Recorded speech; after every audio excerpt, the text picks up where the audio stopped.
Hey guys, Bharadwaj with Phone Arena here. Today we are taking a look at the comparison between the Nokia Lumia 520 and the Nokia Lumia 620. So both these devices are from Nokia, and why we are comparing this is because there is only a couple of thousands between these two in terms of price, and we think you should know which one to buy to decide basically. So that's why we are doing the comparison, and let's go with the comparison then. Regarding the design, both are like kind of different. The Lumia 620 is more rounded, unlike these 520, which has not much of a rounded corner. And over at the back, you can see that the Lumia 520 is much curvier than the Lumia 620. But these are all trivial differences. Let's take a look at the real differences then. First up, the display. This has a 3.8 inches screen with 800 by 480 resolution and has a clear black coating over the TFT screen. The Lumia 520 on the other hand has a 4-inch screen. This too has a TFT screen with the same 800 by 480 resolution, but if it's really apparent to you, you can see that the bezels on the 620 are not that apparent like on the 520. This is because of the clear black coating that is non-existent on the Lumia 520. It's clearly a cost-cutting measure, and definitely in terms of display performance, we feel that the Lumia 620 is much better. Even viewing angles, as you can see here, the Lumia 520 completely washes out, unlike the Lumia 620, which still manages to show something at extreme viewing angles. So that's about the display, but the main difference, as you can see, is the screen size, which is a lot smaller on the 620, mainly because of the size. It's 3.8 inches and this is 4 inches. Not much of a difference in terms of readability, but then yeah, that's about the differences between the display.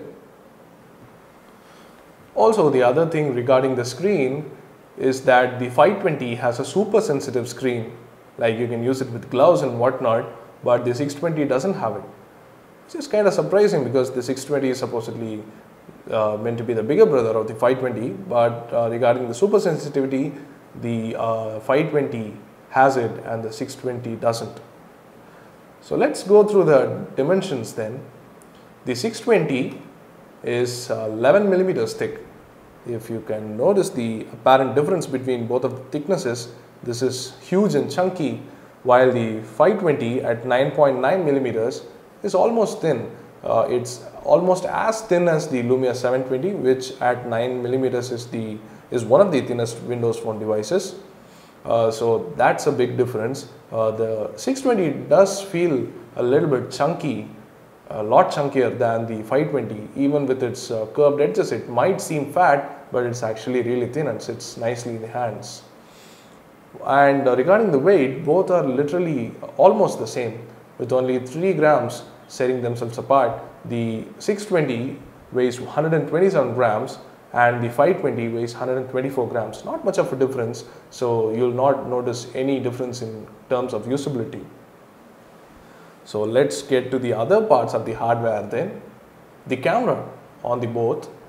The 620 has a 5 megapixel camera and the 520 too has a 5 megapixel camera.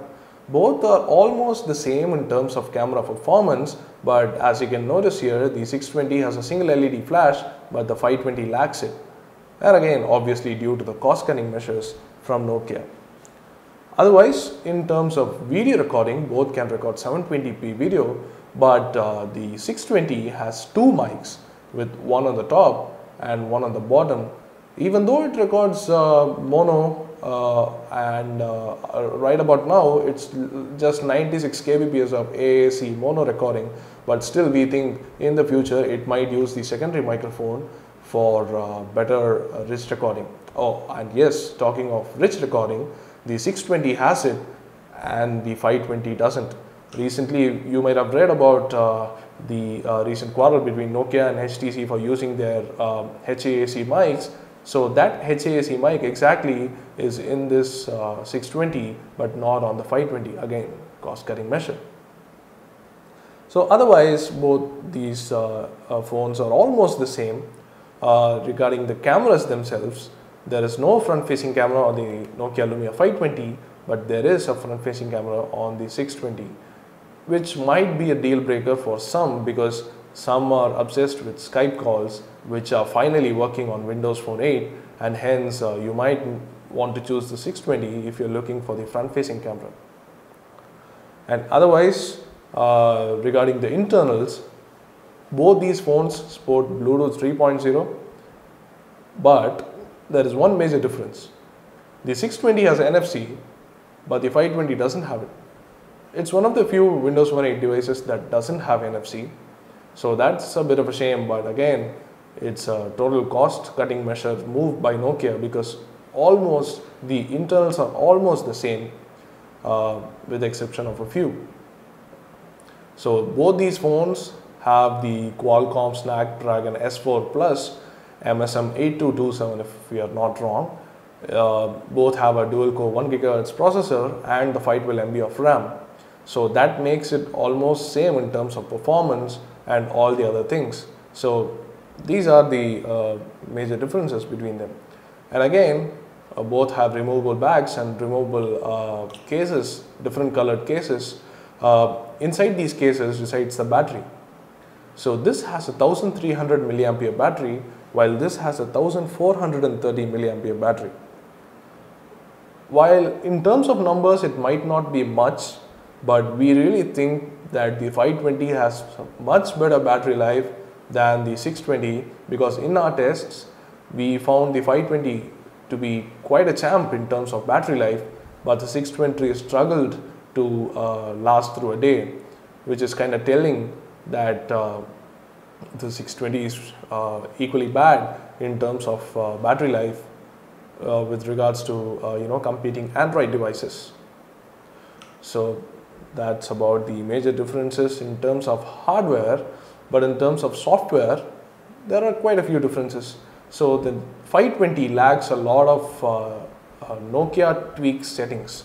So for example, if we can show you the setting screen here, both the screens side by side, as you can see going down and down, you can see a lot of accessory level tweaks in the 620, for example audio.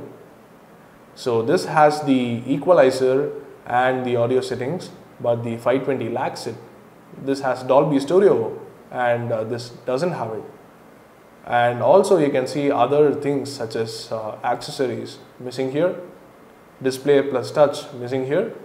Even though this has super sensitivity enabled by default, you are not able to control it, but we think it might end up in software updates, but we are not really sure. And again, extras plus info missing, storage check missing, almost all the things that you can see in the menu below here missing. So these are some of the things that we found lacking on the 520. And also, if you noticed, on the bottom you have the backlit keys on the 620, but the 520 doesn't have backlit keys. That thing we missed in hardware, but yeah, that's one thing.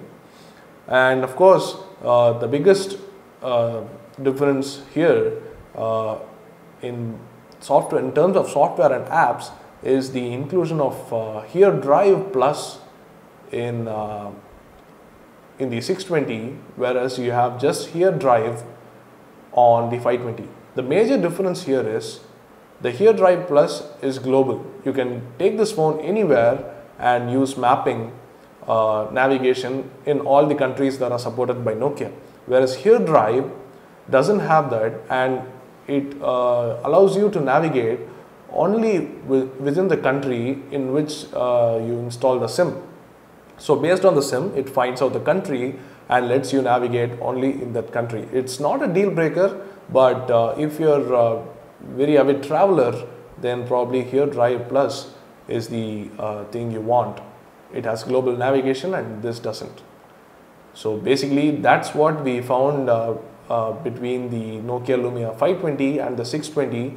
Again, it's up to you to choose which phone suits you the best. If you're not going to care for all the extra features on the 620, then the 520 definitely is a great buy for around 10,500 bucks, while this retails for around 14,200 bucks.